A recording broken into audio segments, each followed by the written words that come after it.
Jake the Raging Bull Lamotta is a perfect example of an aggressive pressure fighter.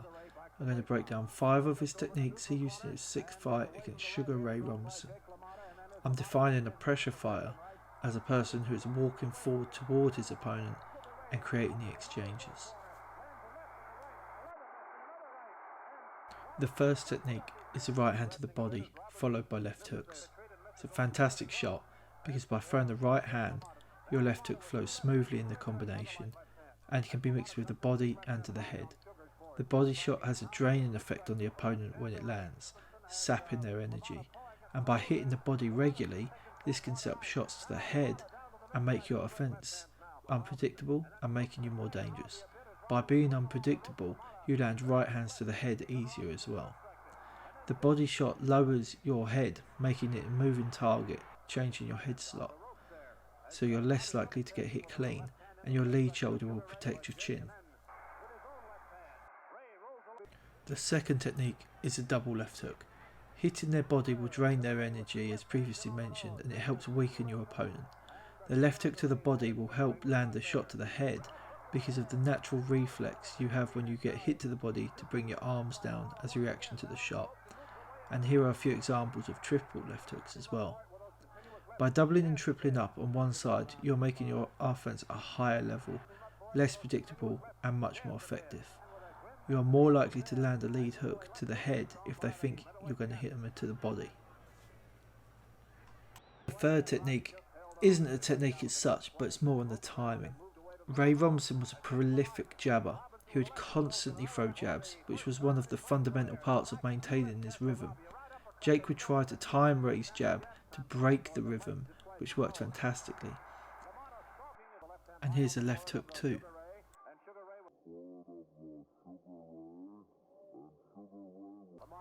With this in mind, the fourth technique is a double jab counter to the jab. By doubling up or even tripling up the jab, you are minimising their chances of counters. You break their rhythm, making combinations harder as they're getting hit in the face while they're throwing. You double your punch output, which is great for the scorecards, and it shows you're not a catcher. You won't just stand there and get shots, you're going to return with something. If whenever you throw a punch you get hit back in the face, you're less likely to throw that punch, and that's what pressure fighters need. They need their opponent to hesitate on throwing a shot, which allows them to take the initiative and then set the pace of the fight. In these clips, every time Ray is throwing a punch, he gets a shot back at him. This is a key to fighting an opponent who likes to move around the ring.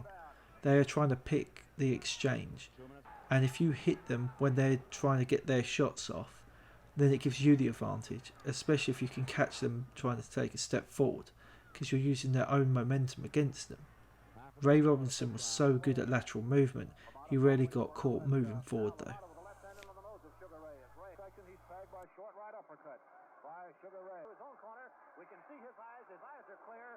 The fifth technique is head movement. Starting with head movement, I've picked slipping. Slipping is perfect for avoiding straight shots. It doesn't take much energy as they're small movements, and you can completely avoid the shot, receiving no damage whatsoever. Your hands haven't been used defensively, like in blocking, meaning they're ready to punch if you're in range. Next, Jake steps back with a slight lean, avoiding the right uppercut by a mile. Robinson then does a double jab right hand. The right hand lands, but Jake dips to his right, which minimises the damage received. This is how he managed to have so many fights, while being so aggressive, because he's so good at minimising the damage. The dip also covers his chin, which will prevent those flash knockdowns that you see in upright fighters when they get hit on the chin. The next clip, Robinson tries to land 3 lead hooks and misses them all.